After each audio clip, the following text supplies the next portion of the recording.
Bueno, les pedimos por favor, si son tan amables, los que aún no tomaron asiento y pueden hacerlo, hay algunas sillas acá en la primera fila, si se quieren ubicar.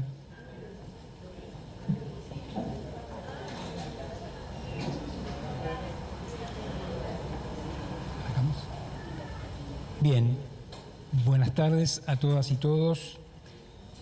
Les damos fraternalmente la bienvenida a la Casa de Copaju, Comité Panamericano de Juezas y Jueces por los Derechos Sociales y la Doctrina Franciscana, y la Casa del Instituto Fray Bartolomé de las Casas. En esta ocasión, junto al excelso panel que nos acompaña, hacer algunas reflexiones y manifestar nuestro rechazo al proyecto del Poder Ejecutivo para reducir la edad de la punibilidad. De derecha a izquierda, el doctor Gustavo Daniel Moreno, secretario general de Copaju, la doctora Estela Maris Martínez, defensora general de la Nación, la doctora Marisa Graham, defensora de niños, niñas y adolescentes de la Nación, el obispo Gustavo Carrara, vicario del Arzobispado de la Ciudad de Buenos Aires, el profesor doctor Raúl Zaffaroni, director del Instituto Fray Bartolomé de las Casas, y Federico Zamudio, acompañante par del Hogar de Cristo. Como realmente, cuando dije excelso lo dije en serio, es un panel de primer nivel jurídico, religioso y de primer nivel en primera persona de la problemática que nos convoca hoy. Lo mío van a ser 2 o 3 ideas muy breves de introducción, algunas de las cuales son casi obvias, pero no hay nada más obvio que lo que se dice. Si tomamos en consideración cualquiera de las estadísticas vinculadas con los niveles de pobreza de nuestro país, hoy tenemos, por ejemplo, la tapa de un diario en relación al tema que nos convoca, o sea, la situación de la niñez y la pobreza en la niñez.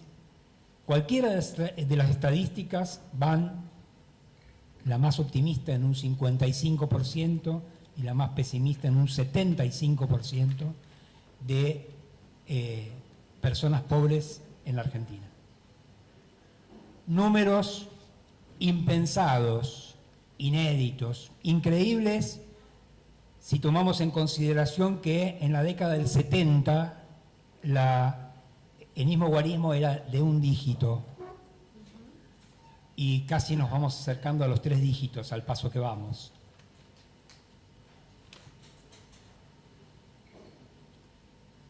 Esta situación indica que hay un enorme conjunto de nuestra población que está en lo que yo llamaría un cono de sombra, donde no hay horizontes, no hay esperanzas, no hay perspectivas, ya son generaciones tras generaciones sumidas en la pobreza. Y si estuviéramos en un país carente de recursos, no nos quedaría otra que la resignación. Pero como estamos en un país riquísimo, muy rico, estamos no para resignarnos, sino para enfrentarnos a un problema. Porque ese cono de sombra es un cono de violencia. ¿De qué tipo de violencia? La violencia estructural.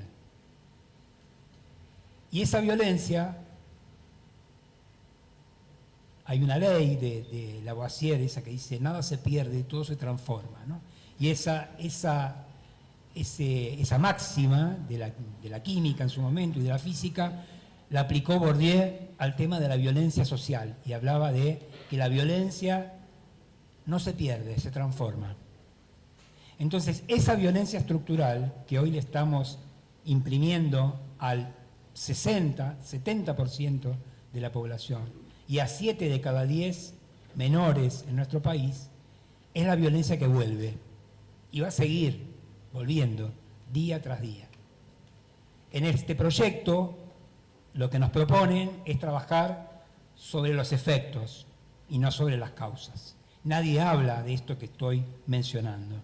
Lo que dicen es, hay delincuencia y la única forma de terminar es haciendo una gran red y encarcelando a todos los que sean en el futuro sospechosos en la infancia de haber cometido un delito. Estamos frente a una situación grave y escandalosa, porque debería escandalizarnos lo que estamos diciendo. O sea, cómo cortamos con la naturalización de estos números. Francisco, con esa sabiduría que tiene, y con esto voy a terminar, dice, no hay niños malos, hay niños infelices. Y lo que estamos viendo es cómo nuestra sociedad aporta a la infelicidad de nuestras infancias. Y quien siembra cardos no cosecha rosas.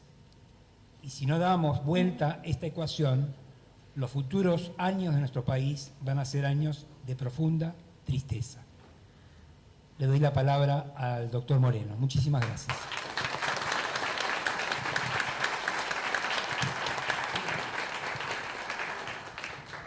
Bueno, buenas tardes a todas y a todos. Realmente es un gusto y casi como dueño de casa. Esta es la casa de Francisco, más que la casa de Copaju, para luchar por los derechos sociales. Así nos ha planteado claramente su santidad el 4 de junio del 2019.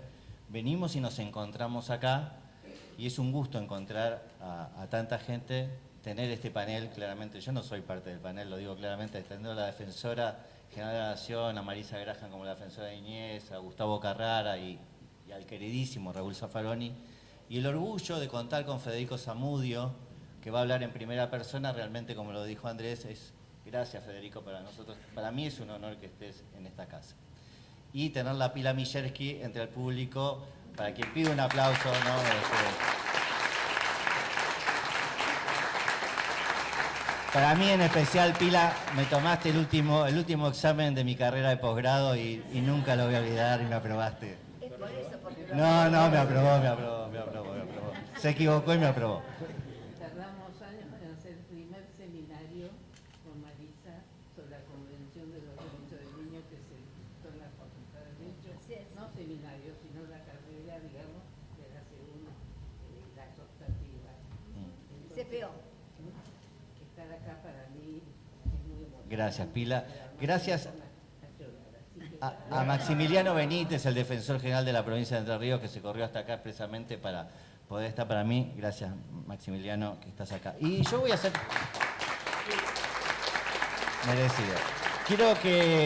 Voy a ser breve también en esto, y creo que el panorama que nos dio Andrés es clarísimo, el que conocemos todos es clarísimo, y ya Francisco lo había detectado cuando era Jorge Bergoglio en el año 2005, Gustavo Carrara se acordará, cuando en esa carta de niñez que nos leía en Luján, apostaba y decía no a la baja de la edad de punibilidad, no a la baja, porque esto no le soluciona el tema a los chicos. 2005, otro gobierno, pero un mismo proyecto, que cada tanto hay una demagogia punitiva, hay que llamarlo por este nombre, hoy no estoy hablando como asesor, sino como secretario de Copaju, hay una demagogia punitiva que quiere poner a los chicos y a las chicas como enemigos sociales.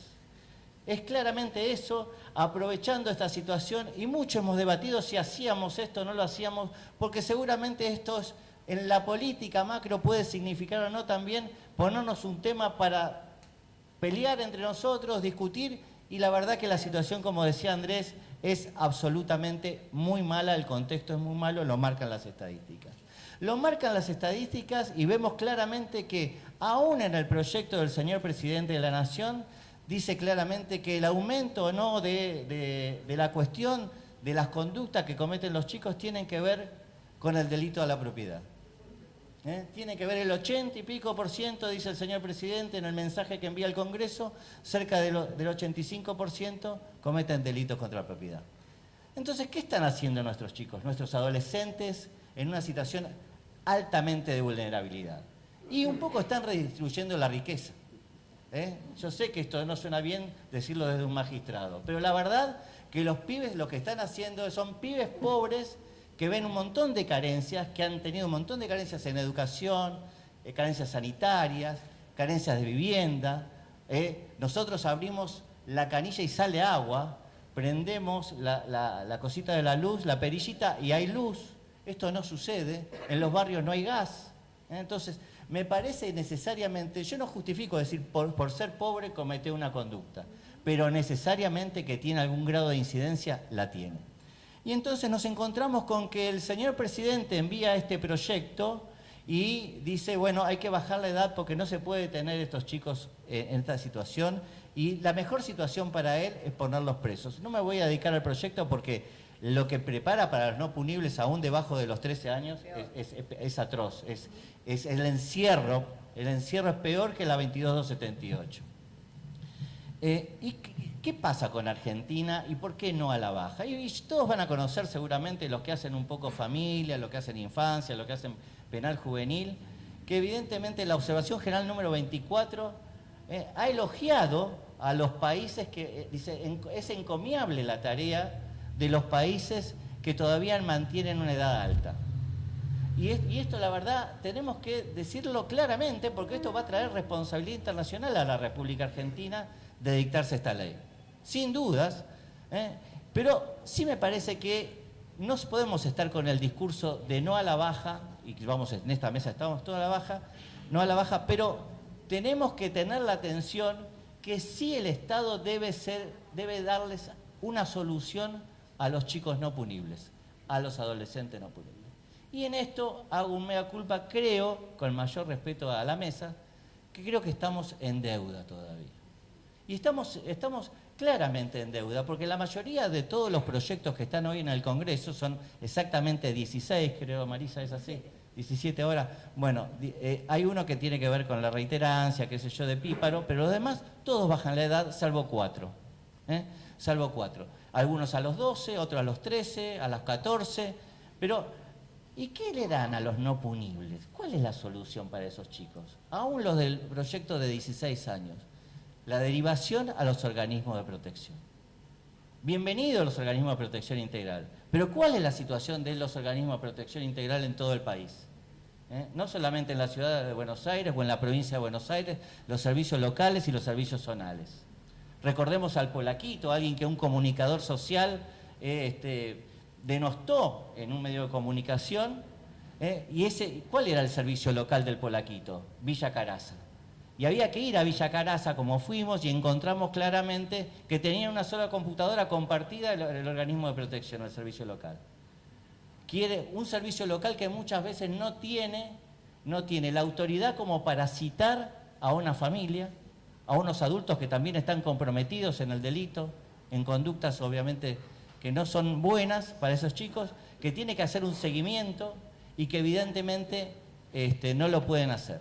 Y esto pasa en todo el país, quiero decirlo claramente, el servicio local de Trelew dice que tiene que atender hasta las 2 de la tarde. A estos servicios locales, a estos organismos de protección integral, ¿queremos derivar a los chicos no punibles? No, seguramente tienen que trabajar mejor, pero también hay que darle presupuesto. Lo conocemos claramente. Los compañeros y las compañeras de los organismos de protección no cobran lo mismo que un trabajador o un camarista o un juez de primera instancia, cobran muchísimo menos estos compañeros y compañeras.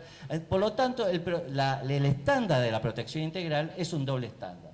Si estás en el Poder Judicial o en el Ministerio Público, cobras muy bien, y si te tocó estar en un organismo de protección, cobras nada. Porque es verdad, cobramos 2 o 3 veces más.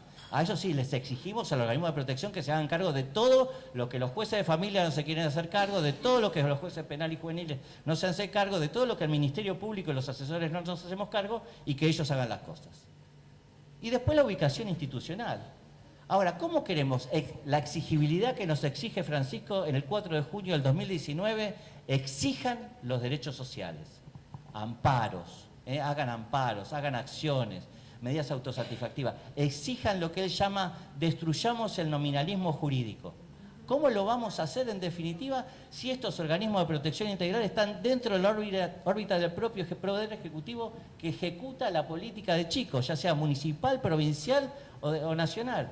Evidentemente es muy difícil para los compañeros y las compañeras. Solo lo puede hacer y lo debe hacer el Ministerio Público. Y claramente el Ministerio Público está en falta de esto porque muchos de mis colegas que tenemos la facultad del 103, que en la reforma del 2015... gracias a Pila también nos ha dado la facultad de los derechos económicos y sociales y esa exigibilidad, no se ve claramente. Entonces es como alguien que se muerde la cola, nos quejamos, pero evidentemente esa exigibilidad no existe. Por eso yo tomo las palabras de Francisco y el último punto para no cansar a nadie, este proyecto se elevó con un tema de seguridad. Pareciera ser que al común de la gente, si a los chicos los ponemos presos, vamos a encontrar mayor seguridad. Quiero leerles esto que dice, es de un centro de salud, dice, consumo problemático de sustancias, me lo remitieron hace unos meses, el 8 de marzo, y me contaban, dirigido a mí, decía, doctor Moreno, mire, además del problema de salud en sí mismo, que es sumamente complejo y grave, se asocia a que quienes consumen defecan en palieres y escaleras empeorando la calidad de la vida en general. Por otro lado, circulan personas ajenas al barrio, tanto para compra como para consumo, aumentando el riesgo de violencia para las infancias circulantes y aumentan el riesgo de transmisión de tuberculosis.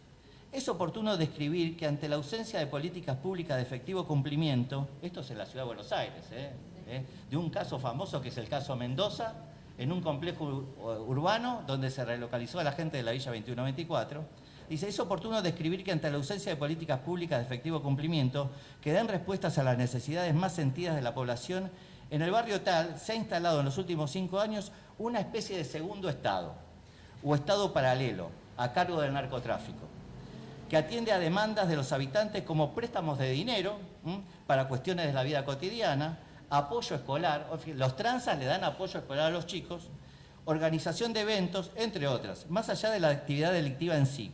Esto genera un clima de permanente inseguridad para quienes habitan el territorio con efectos concretos en la calidad de vida.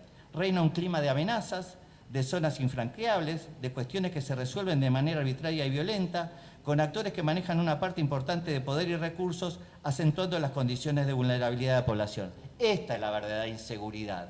No son los adolescentes, es el narcotráfico, la trata, la venta de armas, esto que está pasando acá en General Paz y Castañar, lo digo claramente. Esta es la situación, donde intervenimos todos, desde la Corte Suprema para abajo.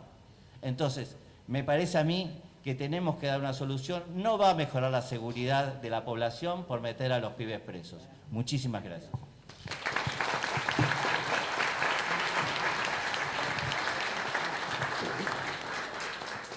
Bueno, es el turno de la doctora Estela Maris Martínez, por favor. Muchas gracias, buenas tardes. Hace 50 años que estoy en contacto con la problemática de niños, niñas y adolescentes en conflicto con la ley penal. 50 años. Algunos de los que están acá lo saben perfectamente. Hace 50 años que con quien es ahora mi marido fundamos Encuentro, que era una casa a donde llevábamos los chicos del Agote, a los cuales el Agote decía, llévenselos porque no tienen familia que los reciba y estos chicos ya no los podemos tener más acá porque se agotaron todas las supuestas medidas que se dedicaban a convertirlos en ciudadanos modelos. Y teníamos una casa donde alojaban estos chicos y trabajábamos con ellos. Ya desde ese momento y en carne propia, viendo la realidad de todos los días, sabemos la suma de falacias que es el funcionamiento de la justicia penal, lo inconveniente que son las supuestas medidas que esporádicamente toman los distintos gobiernos, la absoluta ausencia de una política seria y continuada en el tiempo que trabaje esta problemática. Luis Niño dijo con mucho acierto una hermosa descripción de lo que es el sistema penal, una trampa para cazar niños. Esto ahora con este proyecto de ley, ¿qué es lo único que vamos a hacer? Ampliar la trampa.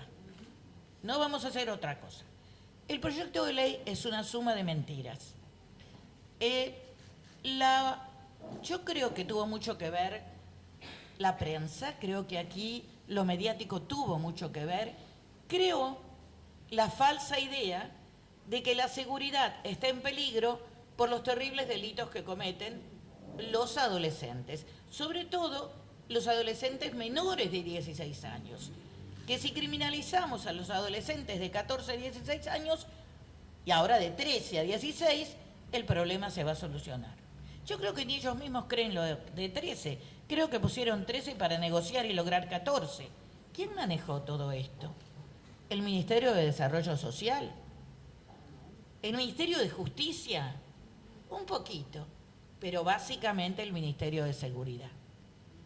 Entonces el Ministerio de Seguridad dice, entre otras cosas, que van a transformar las cárceles y van a hacer en las cárceles preciosos y maravillosos lugares perfectamente adaptados para alojar a los niños.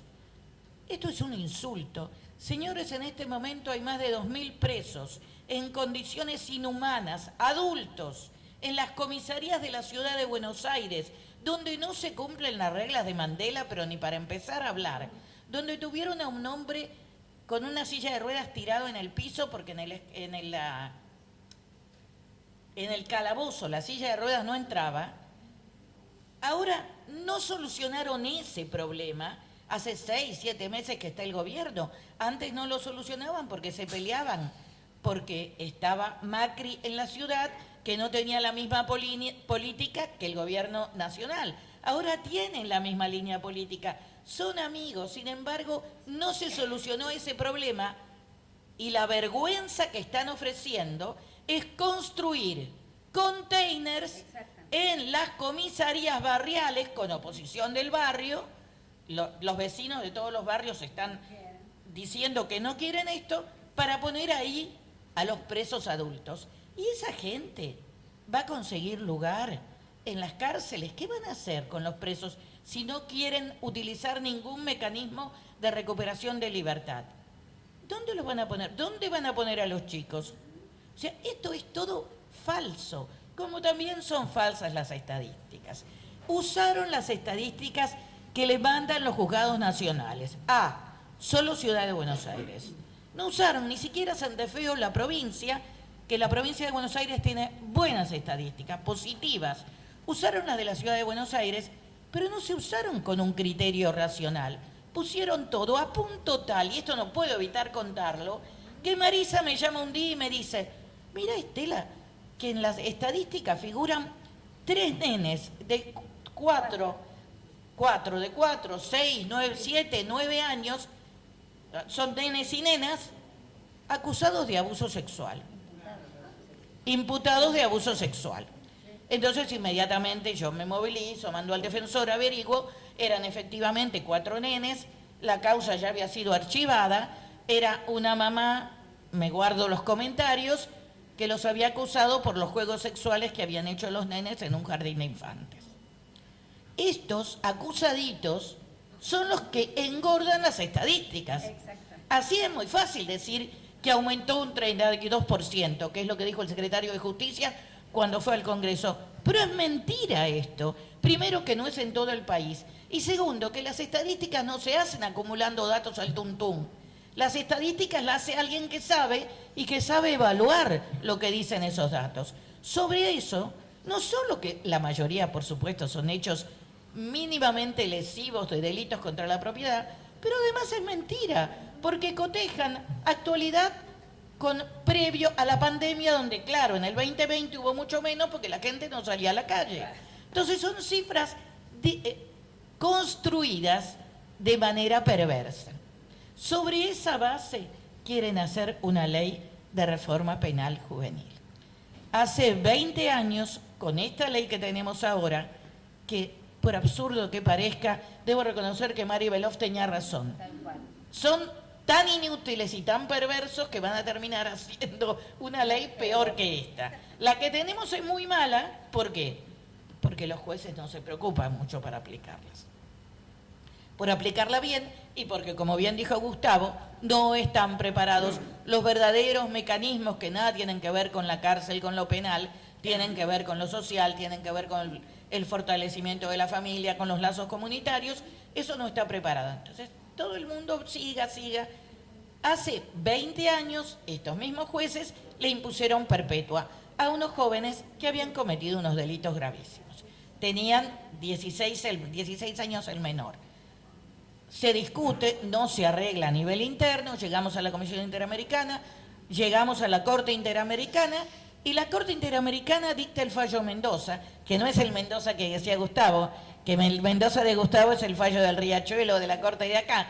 El fallo Mendoza era el nombre de uno de los chicos, donde le dice al Estado argentino que tiene la obligación de cambiar la ley.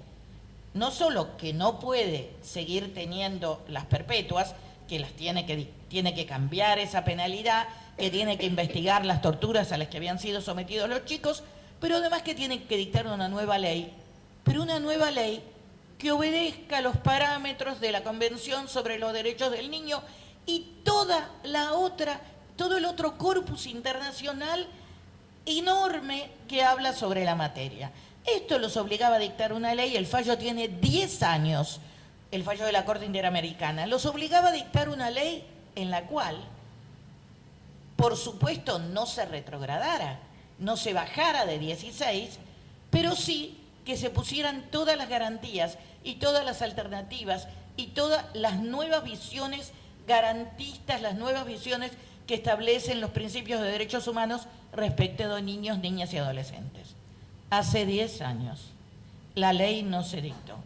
Cada vez que algo que no era perfecto, pero que era mejor que la ley actual, llegó al Congreso, nunca bajó al recinto porque no tenían los votos. Nos decían, cuando nosotros íbamos y les decíamos, ¿pero qué pasa? Esto no es perfecto, pero es un poco mejor. Ay, pero no la podemos bajar porque no tenían los votos. Así iban perdiendo estado parlamentario y así llegamos al día de hoy, donde tenemos un gobierno que no avanza, no profundiza en el tema, pero ha convencido a la gente que esto va a ser más seguro. Conclusión, vamos a tener una dosis mucho mayor de niños y niñas víctimas, esos chicos, ese millón de chicos que, como dijo UNICEF, no cenan, y que por supuesto, que ahora no es que como no cenen, como son pobres, van a robar.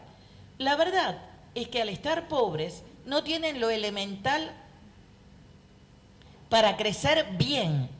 ¿Son menos inteligentes? Seguramente sí, porque no tienen la alimentación adecuada, no tienen el amor adecuado, tienen padres preocupados, muchas familias monoparentales, muchas familias expulsoras y muchas familias que están preocupadas para poder comer y que muchas veces tienen que elegir a qué hijo le dan de comer para mandarlo a la escuela.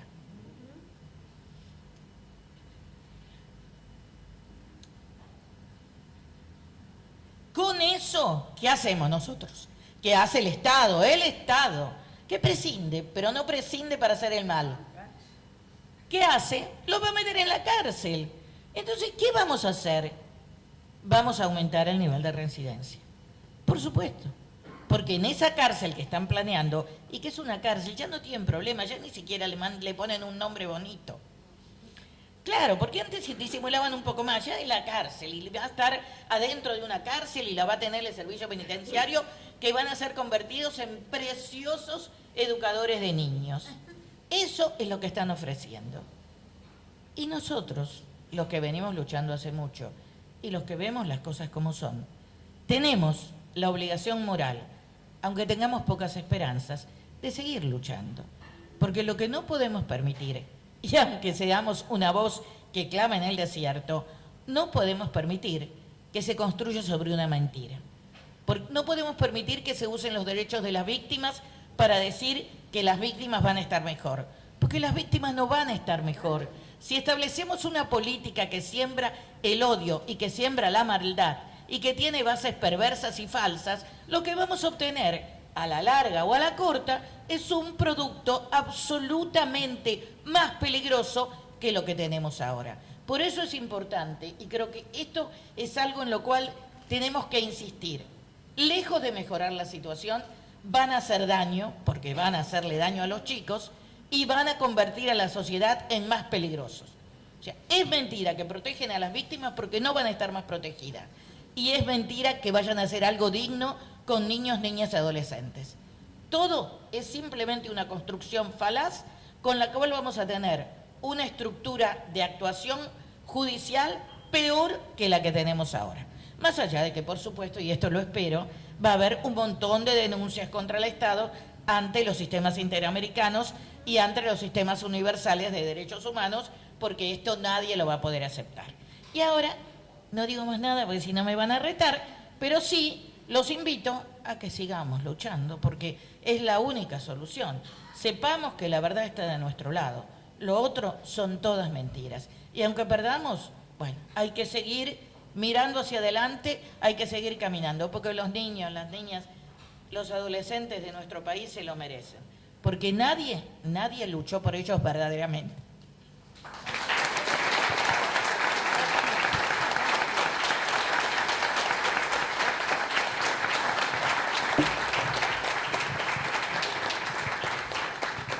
Bueno, buenas tardes a todos, a todas. Esto también me siento que es mi casa, la verdad. Les robo un pedacito. Voy a tratar de abreviar porque me pidieron 10 minutos.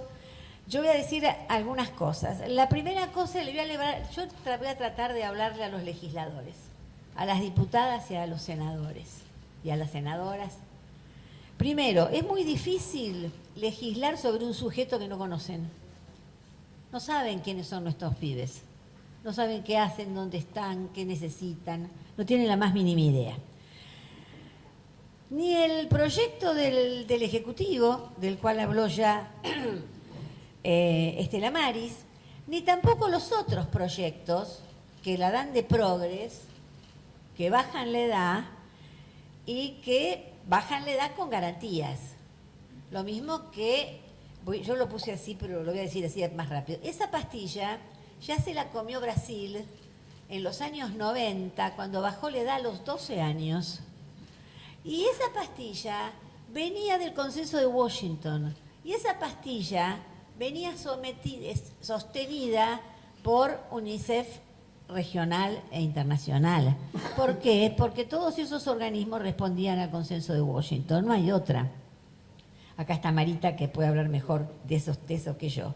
Entonces, hay que ver qué pasó en Brasil. Yo los invito, yo acabo de llegar de San Paulo, los invito a que vayan a ver algún lugar de alojamiento de chicos menores, de nenes de 12, 13, 14 años, cómo viven y cómo están, y qué bien, qué segura es la sociedad brasilera por haber bajado la edad a los 12 años, en ese tiempo. Todos los proyectos son punitivistas, todos son meramente punitivistas. El del Poder Ejecutivo es el peor, los otros son más prolijitos, pero son todos están pensando en lo mismo y todos son perversos. Los índices de criminalidad, ya se dijo acá, no se bajan así. Va a haber más reincidencia o más reiterancia y eso es lo que va a generar mayor inseguridad. Ahora han convencido a la gente de que bajándole edad a los 13, a la señora no le van a robar el celular, al señor no le van a robar el auto cuando lo entra al garage y todos vamos a ser más felices porque los pibes están presos. La clave es la reincidencia y la reiterancia y en estos lugares, en estos módulos que ya habló Estela Maris, va a ser mucho peor, ya lo dijeron las cámaras federales y las cámaras nacionales, se lo dijeron a la Corte, vaya a saber qué está haciendo Rosati con esa carta. También se combate, si me permiten la redundancia, combatiendo el crimen organizado, ¿no? Digo, ¿alguien pensó en combatir el crimen organizado? El narcotráfico, la trata de personas, la ludopatía. La ludopatía hoy mueve 65.000 millones de dólares anuales. Imagínense lo que mueve la trata de personas y lo que mueve el narcotráfico en el mundo. Claro, es más fácil meterse con los nenes, porque son nenes, con los nenes de 13, 14, las nenas de 13 y 14, que meterse con estos chabones, ¿no? chabones no de otra cosa. También se combate el delito investigando cómo, dónde y con quién se lava el dinero del crimen organizado. ¿Alguien está investigando cómo, quién y dónde se lava el dinero del crimen organizado? También desarmando a la sociedad y destruyendo las armas, no blanqueándolas. Porque lo perverso es eso, bajamos la edad a los 13 o a los 14, o a los 13 para negociar a los 14, pero vamos a blanquear las armas en vez de desarmar a la sociedad. ¿Quién le da un arma de 13 a un nene de 13 años, de 14 años? ¿Quién le da una 9 milímetros? Entra a los 13 años a una armería y dice, hola, quiero, ¿qué me recomienda? ¿Una 9 milímetros? ¿Una 45? ¿Quién le da las armas? ¿Alguien investiga quién le da las armas a los chicos? Entonces, nosotros vamos a contarles desde la Defensoría dónde están nuestros pibes, quiénes son y qué necesitan. Y ahí hay un PowerPoint que lo hice para hacerlo más rápido. Hay 12.200.000 chicos en la República Argentina. Niños. La Convención sobre los Derechos del Niño habla de niños. Son niños hasta los 18 años. Hay 12.200.000 niños. De esos, de 13 a 17, son 3.600.000. Son el 8% del total de la población en una sociedad que va envejeciendo. Nosotros vivimos más y nacen menos niños. ¿Y dónde están concentrados esos chicos de 13 a 17? Fundamentalmente en 3 provincias. La provincia de Buenos Aires, Córdoba, Santa Fe, después Mendoza, un poco después también Tucumán, pero en menor medida. Yo quiero declarar aquí que los niños, niñas y adolescentes son más víctimas que victimarios. Ya se dijo, el 70% viven en hogares bajo la línea de pobreza. El 30% más o menos, algunos dicen 34%, como si fuera, ¿no?, que se tiran los números así nomás, viven en hogares bajo la línea de indigencia. Vivir bajo la línea de indigencia es la diferencia entre comer y no comer. No es cualquier número. Vamos a hablar todos. Otra cosa quiero decir, la incidencia de la pobreza fue de un 17 puntos porcentuales más alta entre los adolescentes que en la población total. Quiere decir que los adolescentes son más pobres que todos nosotros, que todo el mundo adulto, y además también más pobres que los más chiquitos. Vamos a hablar, tenemos la observación general número 20, yo no me voy a referir, que habla de las potencialidades de los adolescentes. Tenemos la observación general número 24, ya se refirió Gustavo. Tenemos las observaciones que nos hace el comité en el 2018. Reformen la ley, pero sin bajar la edad, sin agravar las penas, la privación de libertad última ratio para los punibles, justicia restaurativa para los punibles. Ahora, nadie se va a ocupar de que se cumpla con la observación general número 5, que dice, cortito lo voy a decir, las políticas económicas no son neutrales en la vida de los niños. Creo que es de aplicación, ¿no? Siempre fue de aplicación, tal vez hoy más que nunca, pero siempre fue de aplicación. Y la observación general número 5 del comité, no lo dice Estela Maris, ni Marisa, ni Gustavo, dice que las políticas de ajuste afectan directamente las condiciones materiales y simbólicas de vida de los niños, niñas y adolescentes. Me gusta más, Chachet, meter la observación general número 5 que la 24. A pesar de eso, tenemos la tasa más alta de chicas y chicos en el secundario. Nunca habíamos llegado al 94,1% de chicos de 12 a 13 que están en el secundario. Cuando yo era jovencita, hace poco tiempo, estábamos en un 70%. En el año 2011 estábamos en un 81,2%. Quiere decir que aumentamos en 12 años una cantidad de números que ahora no encuentro acá. Pero sobre todo, ¿saben por qué?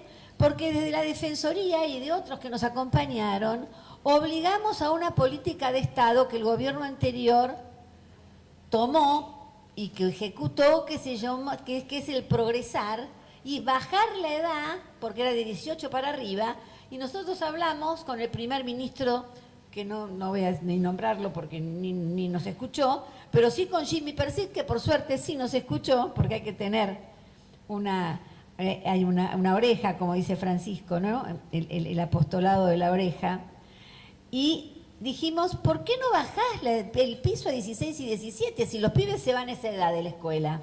Se bajó. ¿Saben cuántos chicos se anotaron en la primera inscripción cuando salió el Progresar a los 16 y 17? 595.000 chicos.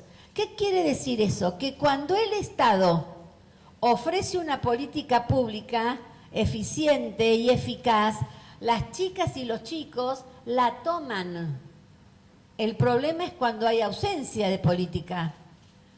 Pero esto es importante. 595.000 pibes y pibas estaban esperando que el Estado les tendiera una mano, y cuando se las tiende la toman. No están todos en living la vida loca, como se decía cuando yo era joven, allá lejos y hace tiempo. También en la salud sexual y procreación responsable, para hablar un poco de las chicas, pero también de los varones, porque se cuidan más, el embarazo adolescente bajó brutalmente, de 14.3 la tasa en el 2011 a 4.8 en el 2022. Sigo, también vuelvo, son más víctimas que victimarios. Murieron en la República Argentina en el año 22 1.514 chicos y chicas. 863 fueron por causas externas. La mayoría por accidentes de tránsito. Los principales víctimas de los accidentes de tránsito son las nenas, los nenes, las chicas y los chicos. Pero también un 31% se suicidó. Se suicidó. ¿Qué hicimos? ¿Qué no hicimos? ¿Qué hizo el mundo adulto, el Estado, la sociedad, la comunidad, las familias, para que esos chicos no se quitaran la vida? ¿Qué hicimos? Voy a apurarme. Vamos a hablar de los adolescentes y el delito total país, la evolución de cantidad de niños cumpliendo medida penal en territorio, relevamiento CENAF, UNICEF. Ya estoy en 10 minutos, ya termino, Andrés, no te preocupes. Voy del 2015 al 2023, lo tienen ahí, bajó muchísimo. También hablar de la manipulación de los datos, que habló Estela Maris. Es perverso, en los fundamentos, el Poder Ejecutivo, en los fundamentos de su ley, empieza a contar y a decir que sube, fíjense el pico que hace en el 20 para abajo, en el 2020, que va, lógico, bajó el delito porque estábamos todos en cuarentena. Y entonces es fácil decir que aumentó. Pero si uno mira la serie larga empieza en el 2011 con 2.242 casos y termina en 1.767, y esto es Cava. Provincia de Buenos Aires, donde nacemos los feos, sucios y malos, ¿no? Los bonaerenses. Fíjense también cómo baja la tasa, descendente, no lo voy a decir, a la baja. Santa Fe, donde tenemos el problema grave de Rosario. Fíjense, el cuadro también a la baja.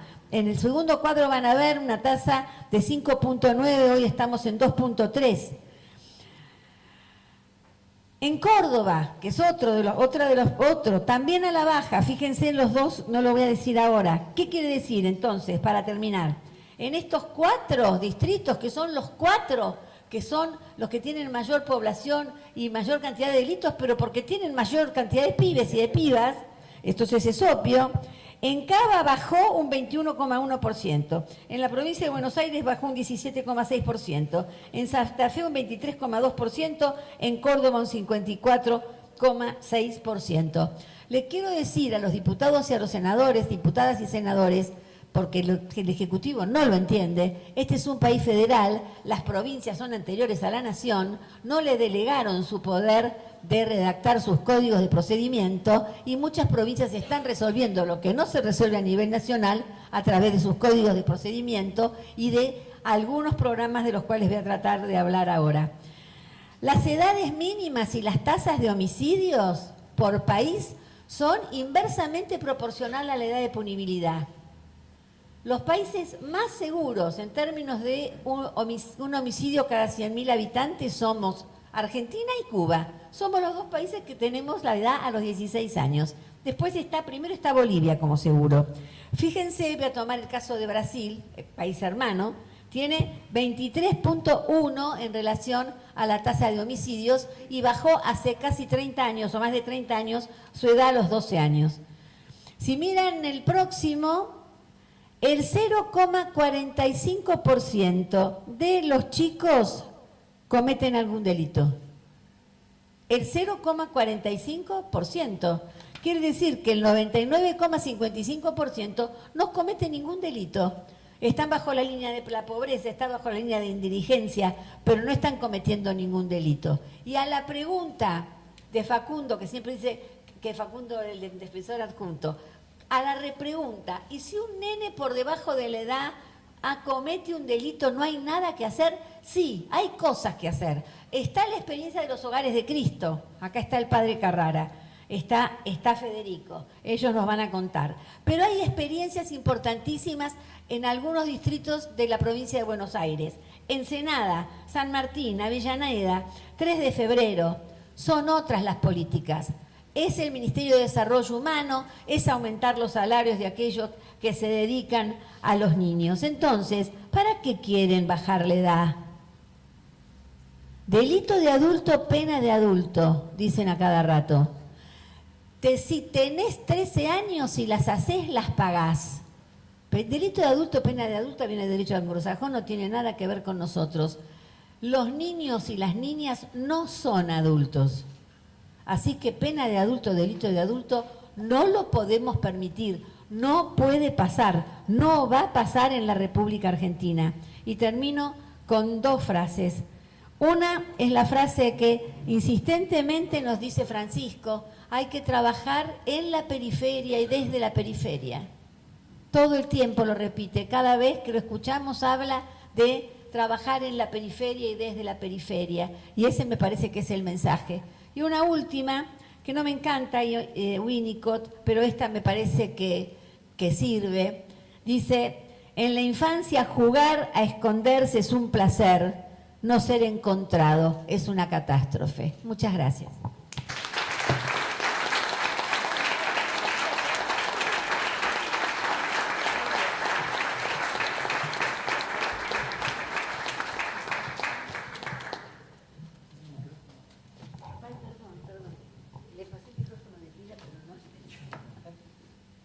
Bueno, buenas tardes para todos. Gracias por la invitación a compartir alguna reflexión.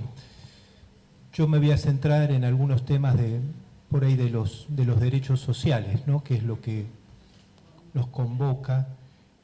Los juristas ya están, que así no me meto en ese campo.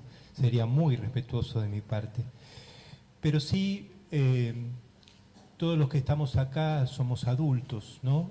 Y estos proyectos de ley, esto qué hacer con los menores, la pregunta es qué hacer con nosotros los adultos, ¿no? Esa es la gran pregunta, ¿no? Tenemos la tendencia de buscar algún chivo expiatorio, ¿no? Para mandar al desierto y que cargue todos nuestros males, todas nuestras culpas. Es un texto bíblico del libro del Levítico, ¿no? En este caso, por ahí queremos cargar todas las culpas sobre los más chicos, sobre los que están recién entrando por ahí en la adolescencia, ¿no? A los 12, 13 años. La pregunta es no qué hacemos con los chicos, sino qué hacemos con nosotros.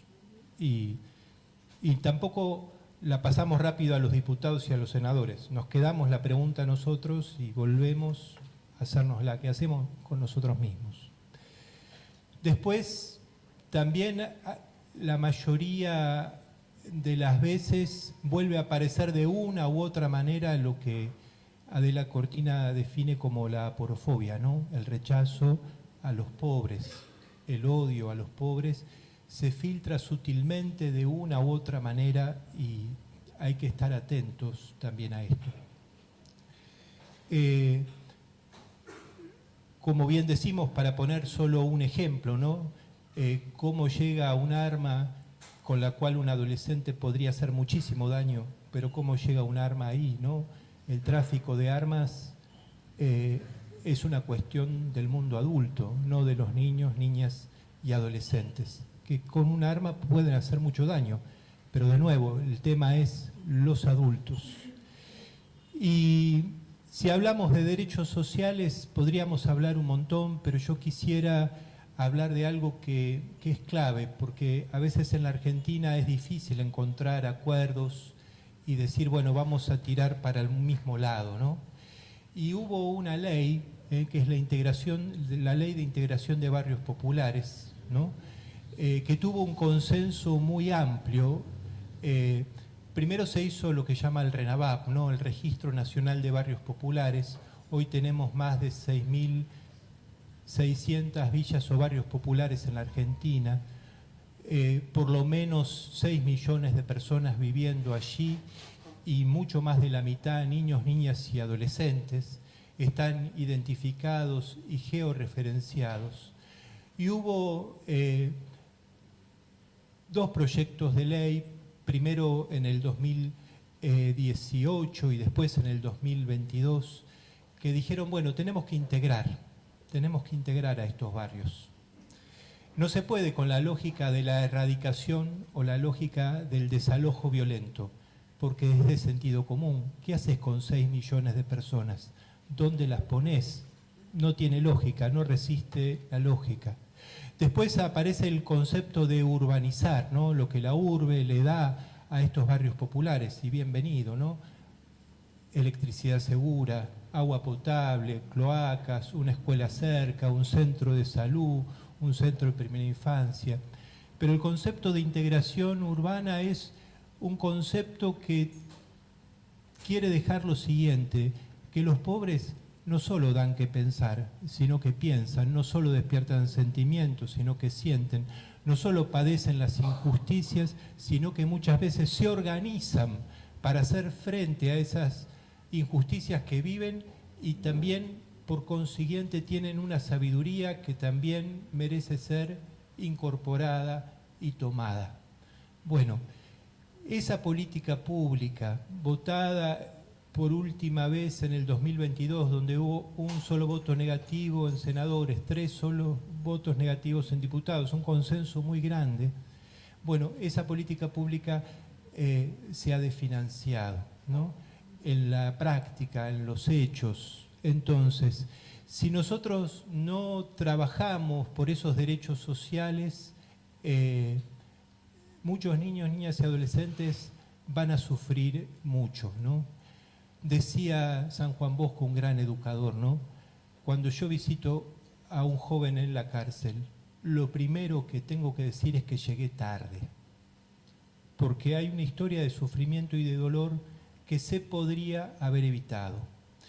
Entonces, trabajar por los derechos sociales es trabajar para que los niños, niñas y adolescentes sean felices, pero también para evitar mucho sufrimiento silencioso, que aunque no lo escuchemos, existe. Entonces, tomando también un texto que hacía Gustavo referencia del cardenal Bergoglio del 1 de octubre del 2005, él decía, ahí hablaba del tema de la escuela, entre otras cosas, y decía, ¿no?, que la escuela de alguna manera es la última frontera, en muchos casos, donde el mundo adulto se organiza para cuidar a los chicos, ¿no? Tenemos que, como adultos, encontrar espacios para cuidar a los niños, niñas y adolescentes.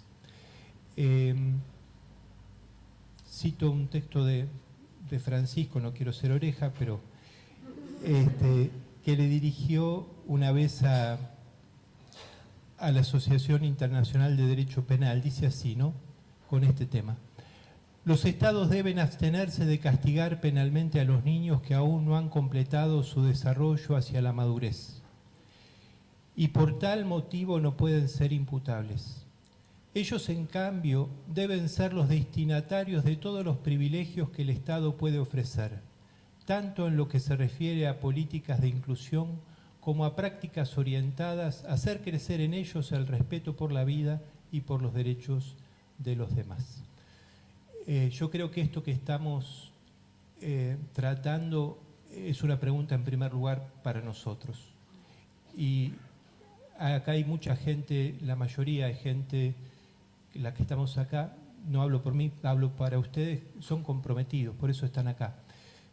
Pero siempre algo más podemos hacer, ¿no? Por todo esto. Y creo que la pregunta vuelve para nosotros. ¿Qué hacemos con los chicos? ¿Qué hacemos con nosotros? Gracias.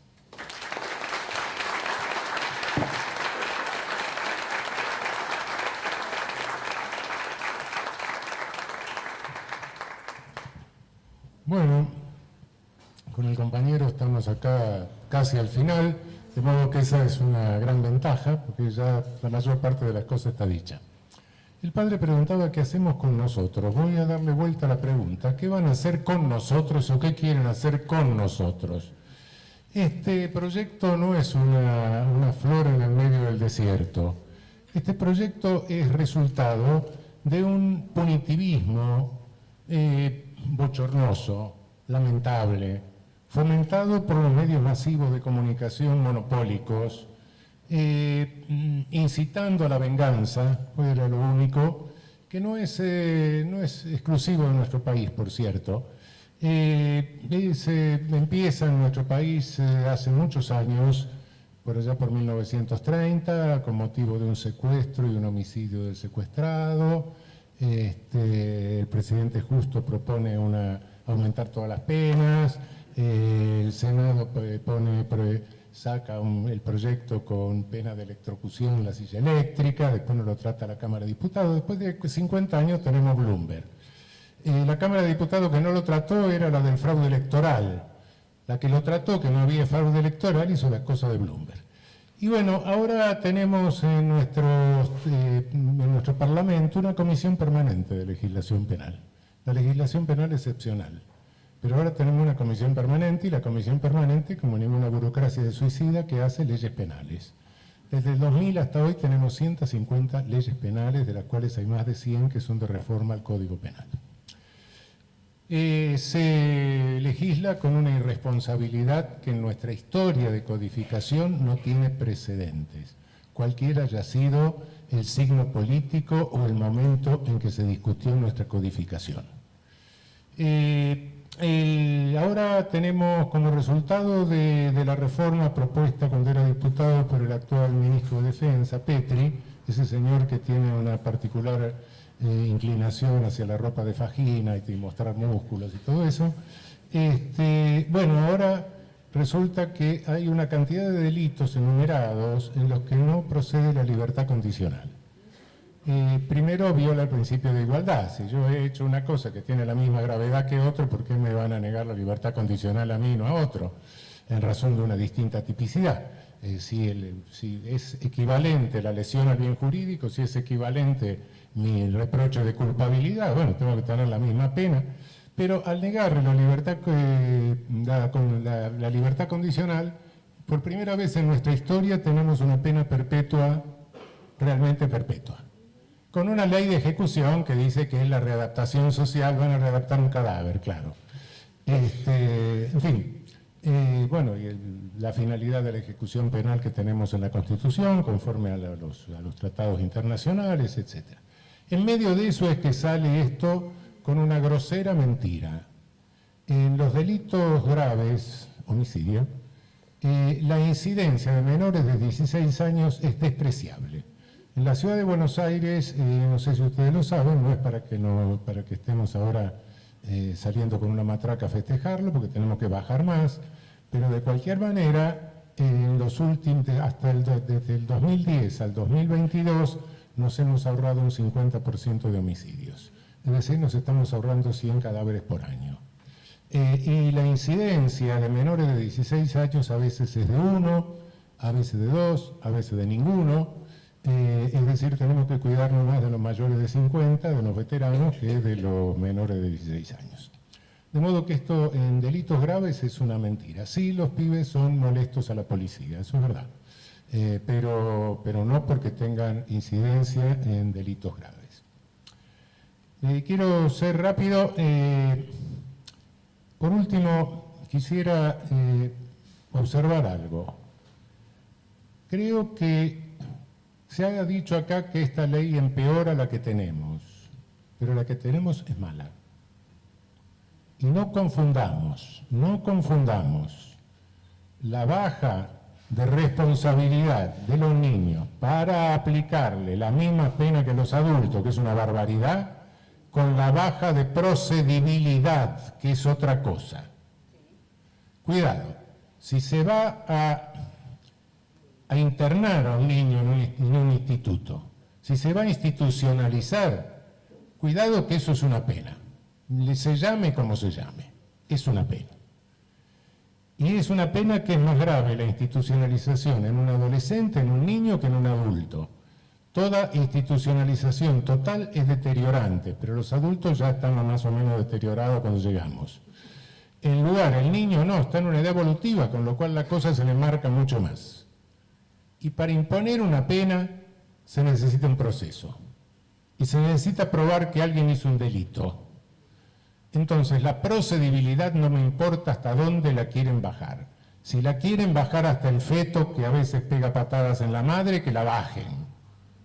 Pero la procedibilidad hay que bajarla. Nuestra ley en este momento autoriza al juez penal a que pueda institucionalizar a una víctima, a un niño víctima, a que pueda institucionalizar a un menor que tiene problemas de conducta. Díganme quién de nosotros que está acá no tiene problemas de conducta según la hora del día. Cuidado. No, porque el juez de menores es el padre que le pone el Estado. ¿Qué padre ni padre? El juez de menores es el juez. Y puede hacer cualquier cosa con un niño, con un adolescente, conforme a la ley que tenemos vigente. De modo que distingamos cuidadosamente esto. No puede bajarse la edad de responsabilidad de los niños y de los adolescentes para aplicarle la misma pena que a los adultos. Pero a los niños y a los adolescentes, antes de imponerle cualquier sanción con el nombre que sea, tutelar y todo lo que se quiera decir, hay que hacerle un proceso con la misma garantía que tienen los adultos. Es un ciudadano, tenga la edad que tenga, y no se le puede imponer una pena, menos una institucionalización total, sin un debido proceso. Bueno, gracias.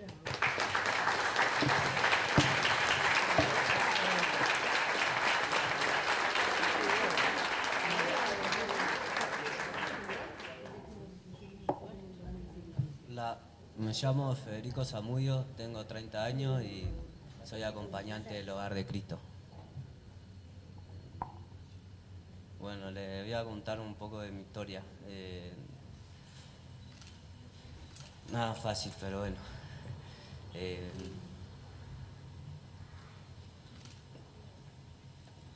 Bueno, vivo en Barraca, Villa 21-24. Yo antes, era un chico normal, iba a la escuela. Cuando era más chico tenía mi papá que siempre trabajó en una fábrica que se llama El Molino, cerca de ahí de Barraca. Vivía con mi mamá y éramos 7 hermanitos más chicos. Y como que no nos hacía falta nada, siempre por ahí, en el sentido de que siempre trabajó y por ahí no alcanzaba lo poco que ganaba mi papá y no hacía lo posible, hacía horas extras, entendés, como que... Y nada, después, cuando yo tenía 10 años, a mi papá me lo mataron ahí en el barrio y como que empezó a faltar la comida en mi casa. Y yo tenía hermanita más chica y mi mamá. Y mi mamá tenía problemas psicológicos y como que no era una persona que podía trabajar y tampoco podía dejarnos solos a nosotros. Y como que empezó a faltar la comida en mi casa, el pan, y yo empecé a salir a la calle de los 10 años.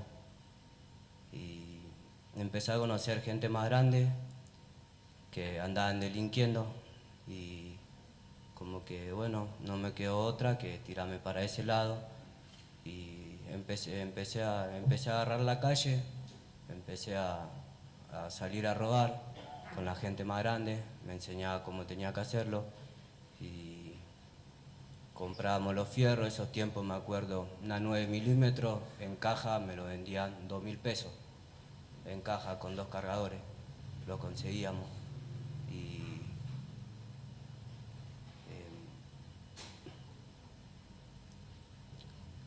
Y bueno, y me puse a delinquir, empecé a robar con la gente más grande, me empezaron a enseñar cómo era, yo robaba, llevaba la plata a mi casa y le decía a mi mamá que me iba a cargar una losa, me iba a levantar una pared, lo ayudaba a algún vecino y me decía, pero ¿cómo te dan tanta plata?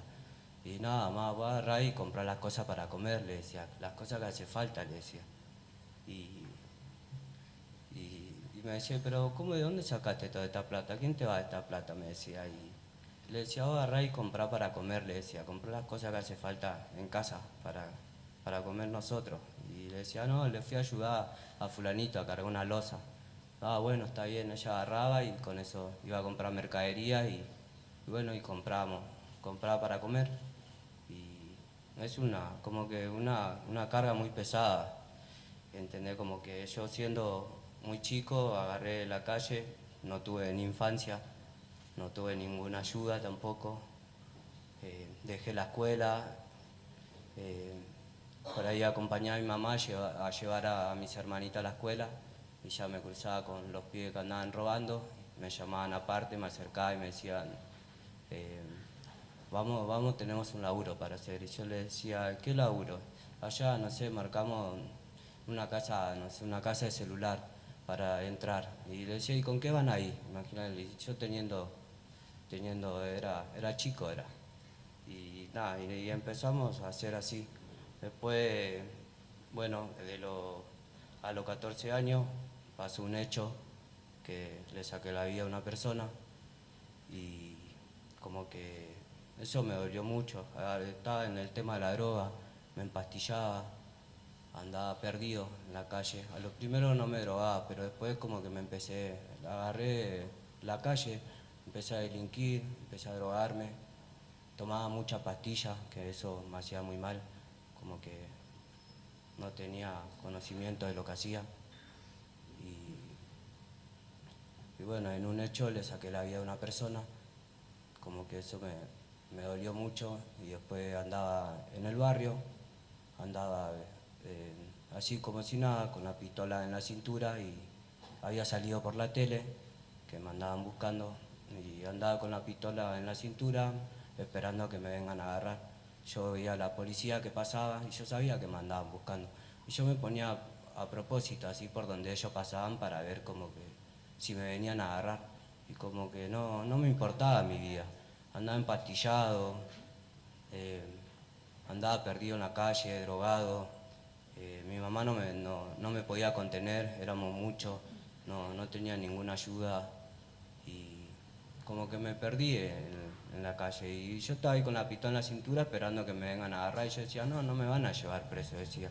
A mí la que me quieren venir a agarrar, yo voy a racionar.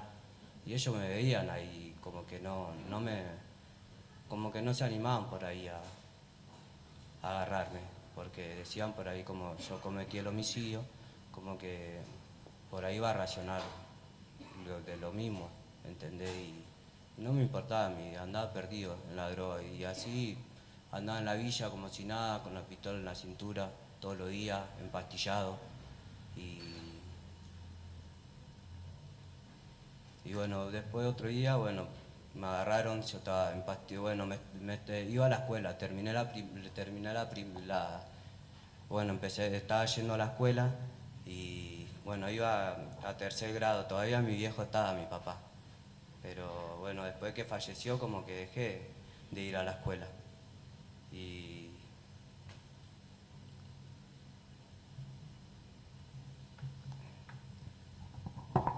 Perdón.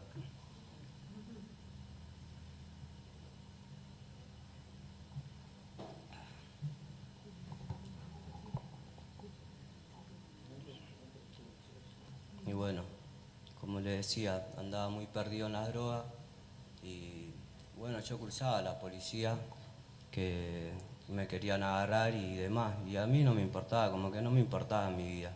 Yo decía, no voy a dejar que me agarren. Yo no voy a ir preso, decía él.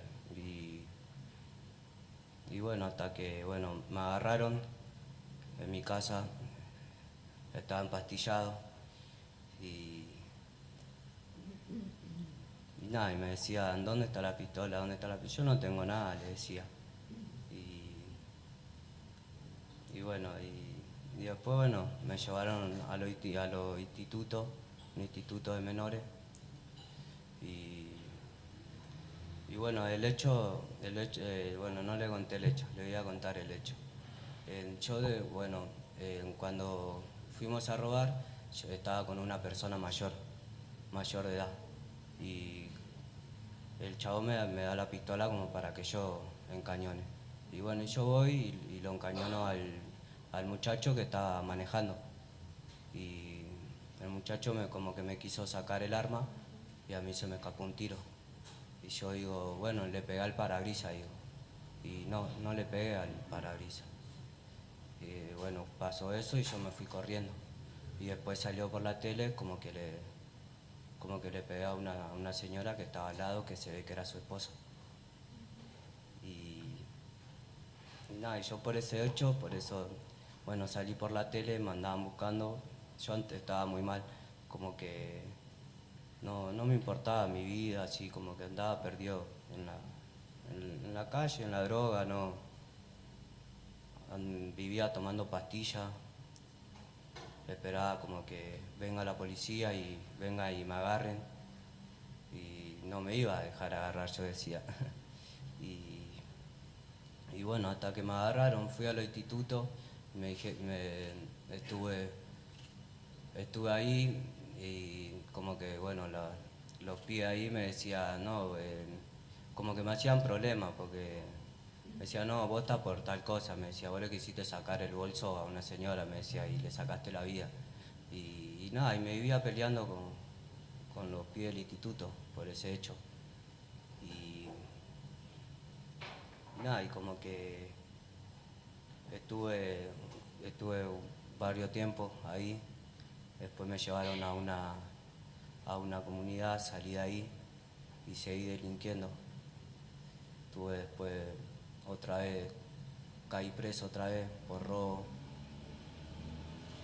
con arma.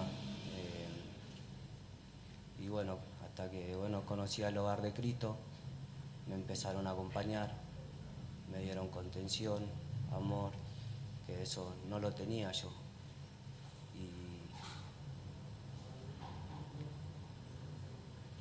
Y bueno, estoy muy agradecido en ese sentido con el Hogar de Cristo, porque por ahí en ellos como que encontré amor, entendé cosas que por ahí me hacía falta. Sufrí mucho, como que no tuve infancia, no podía, nunca fui a jugar a la pelota, fui a hacer tarea con los chicos de la escuela, no sabía lo que era jugar con un autito, porque cargué muy chiquito con esa responsabilidad de llevar la plata a mi casa. Y hasta que, bueno, hasta de grande la llevé porque, es más, salí en el 2018 de estar preso, la última causa. Y bueno, el Hogar de Cristo, conocí el Hogar de Cristo, ahí me empezaron a acompañar, me seguía donde iba y los conocí a ellos y como que mi vida fue cambiando, por ahí no podía tener muchas visitas porque también mi familia no podía. Y ellos me empezaron a acompañar, iba y ellos me visitaban y me desahogaba con ellos.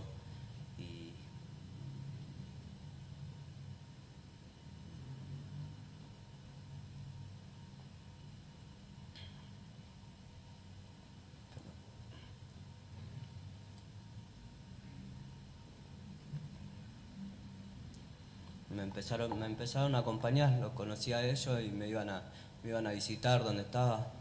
Me fueron a visitar en Marcos Paz, estuve en Marcos Paz, estuve en Viedma, estuve en Río Negro, estuve en Rauso. La última condena salí del Seiza, de la 19. Y me acompañaron mucho. Y como que, bueno, después salí de estar preso en el 2018, fui para la Casita Libertad, que se llama, que está ahí en Eva Perón y Martínez Castro, Capital. Y ahí me recibieron ahí y bueno, y como que, bueno, mi familia, si yo sabía que si está bien, yo tenía donde vivir, pero no tenía la contención por ahí que necesitaba, la ayuda que necesitaba.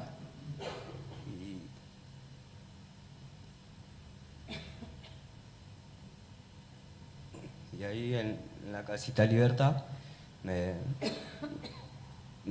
enseñaron, me dieron amor, me contenieron.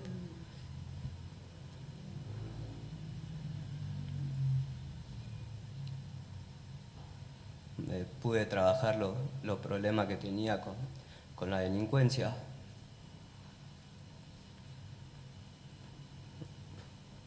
Trabajé mucho con el psicólogo, esto también de estar cargando esa mochila desde muy chico, de tener que llevar el pan a mi casa, ¿no? Siendo muy chiquito y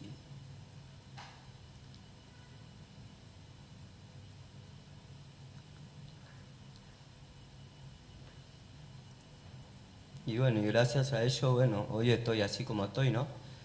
Hoy en día acompaño a los chicos que están privados de su libertad, los voy a visitar, voy a la cárcel de Devoto, visito a los chicos, doy una mano ahí haciendo depósito y eso como que me llena, me hace bien eso, me hace bien de corazón, me hace. Por ahí el ayudar al otro, ¿no? Por ahí devolver un poco de lo que hicieron conmigo. Y eso me hace bien, me hace feliz esas cosas, el ayudar al otro. Y nada, y por ahí yo voy a los penales y los pibes me ven y me dicen, ¿vos en qué pabellón estás? Me dicen, ¿viste alguno? No, yo no estoy en ningún pabellón, vengo a acompañarla a usted. Y por ahí algunos me conocen y como que, pero ¿cómo que venís a acompañarnos? ¿Entendés? Como que se sorprende por ahí el cambio, ¿no? Y yo voy y los acompaño y como que por ahí yo veo como que soy un ejemplo también para ellos, ¿entendés? Como que no es todo droga, delincuencia, ¿entendés? Y bueno, y los acompaño y me cuentan por ahí su problema. Hablamos así y eso también a mí me fortalece a seguir para adelante.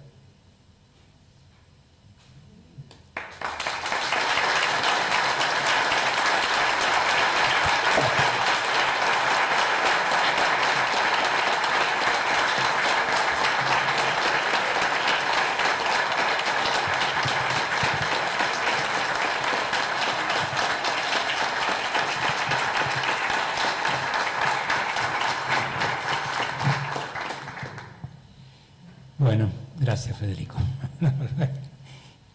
Quedamos medio mal todos.